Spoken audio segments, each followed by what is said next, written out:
अगदी लहानांपासून मोठ्यांपर्यंत आवडीने खाणारी चविष्ट चटपटीत बहुगुणी कढीपत्ता चटणी कशी बनवायची यासाठी लागणारे साहित्य व त्याचबरोबर ही चटणी खाल्ल्याने आपल्या शरीराला कोणते पोषक तत्व मिळतात ते आपण बघणार आहोत।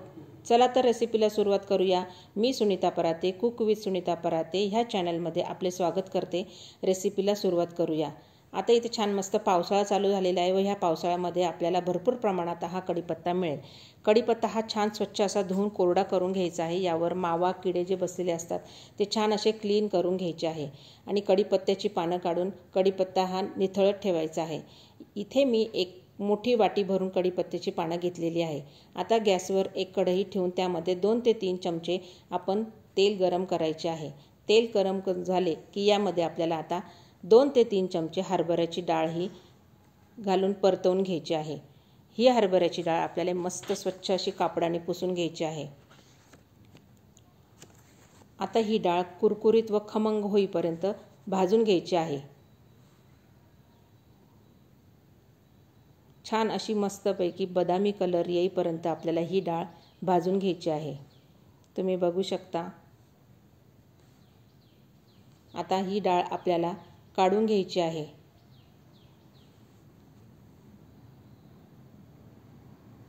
आता उरलेल्या तेलामध्ये आपल्याला उडदाची डाळ ही भाजून घ्यायची आहे। ही देखील कापडाने स्वच्छ अशी पुसून घ्यायची आहे। डाळींमध्ये भरपूर प्रमाणामध्ये आयरन, कॅल्शियम, प्रोटीन आणि फायबर असतात। यांच्या नियमित सेवनाने आजार होत नाही।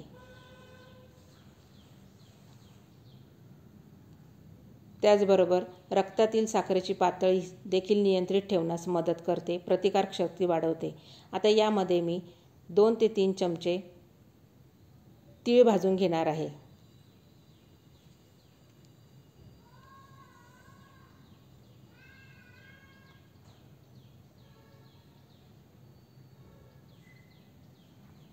आता ती काढून घ्यायची आहे। आता यामध्ये मी थोडे शेंगदाणे भाजून घेत आहे। शेंगदाणे हे आपल्या हाडांसाठी व वजन कमी करण्यासाठी मदत करतात। हाडांसाठी तर खूपच उपयुक्त आहे। पावसाळ्यात शेंगदाण्यांचे सेवन केल्याने आपल्याला छानच फायदा होतो।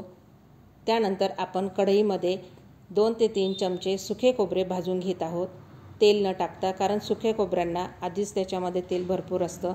छान हे बदामी रंगावर आपल्याला हे भाजून घ्यायचे आहे। खोबरे देखील हे त्वचेसाठी, केसांसाठी खूपच फायदेशीर आहे। त्यामुळे आपल्याला हे छान असे मस्त भाजून घ्यायचे आहे। तुम्ही बघू शकता छान असा बदामी कलर आलेला आहे।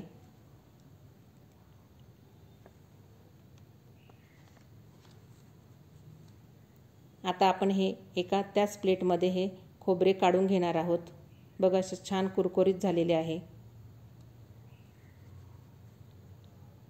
त्यामध्ये मी आता कढईमध्ये थोडंसं तेल घेणार आहे व त्यामध्ये 5-6 लसणाच्या पाकळ्या भाजून घेणार आहे। जर तुम्हाला लसणाच्या पाकळ्या टाकायच्या नसतील तर तुम्ही स्किप करू शकता। त्यामध्ये आता आपल्याला जिरं देखील 2 ते 3 चमचे घालून घ्यायचं आहे। जिरे खाल्ल्याने भूक लागते, त्यामुळे जिरे घालून घेऊ। त्यातच सुगंध येईपर्यंत भाजून घेऊया।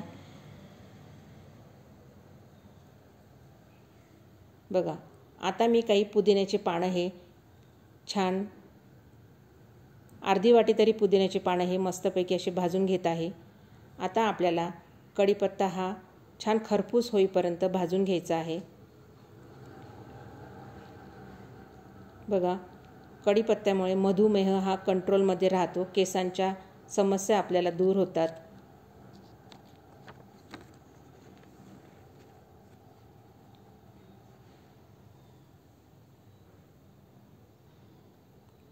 पूर्ण यामधलं मॉइश्चर जाईपर्यंत आपल्याला कढीपत्ता हा एकदम छान भाजून घ्यायचा आहे।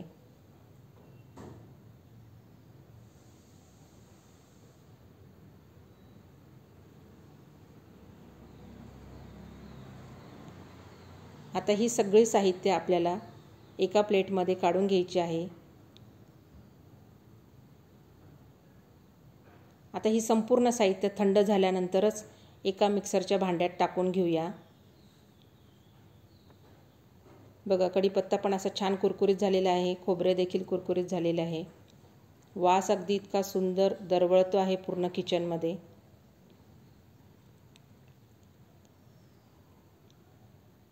चला तर आता आपण एका मिक्सरच्या भांड्यामध्ये हे संपूर्ण साहित्य काढून घेऊया.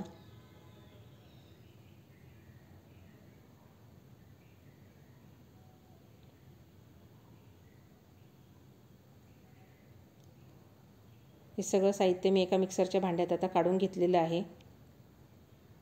आता आपण त्यामध्ये काही पावडरी मसाले टाकणार आहोत. त्यामध्ये तुम्हाला जर गूळ किंवा साखर थोड्या प्रमाणात जर टाकायची असेल तर टाकू शकता. मी इथं टाकलेली नाही आहे. आपल्याला आमचूर पावडर टाकायची आहे. त्याच्यानंतर तिखटपणानुसार तिखट घालून घ्यायचं आहे. त्यानंतर धणे पावडर देखील मी घातलेली आहे आणि चवीनुसार हे मीठ घालून घ्यायचं आहे. आता हे सगळं मिश्रण आपल्याला ग्राइंड करून घ्यायचं आहे. एकदम बारीक पण ग्राइंड नाही करायचं, थोडंसं रवाळ असं ठेवायचं आहे. बघा किती छान असं रवाळ स्ट्रक्चर आलेलं आहे त्याला. बघा तुम्ही बघू शकता, वास पण इतका छान येत आहे.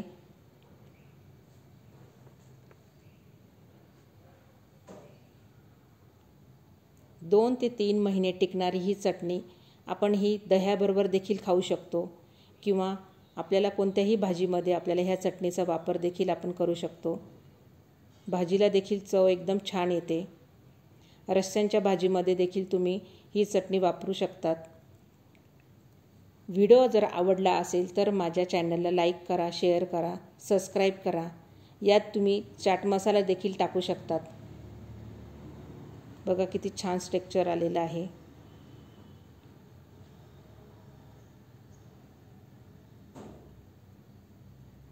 ही चटणी तुम्ही एकदा नक्की करून बघा, तुम्हाला नक्की आवडेल. मुलांना देखील आवडेल. मुलं देखील असा कढीपत्ता खात नाही तर अशी चटणी देखील खाऊ शकतात. धन्यवाद.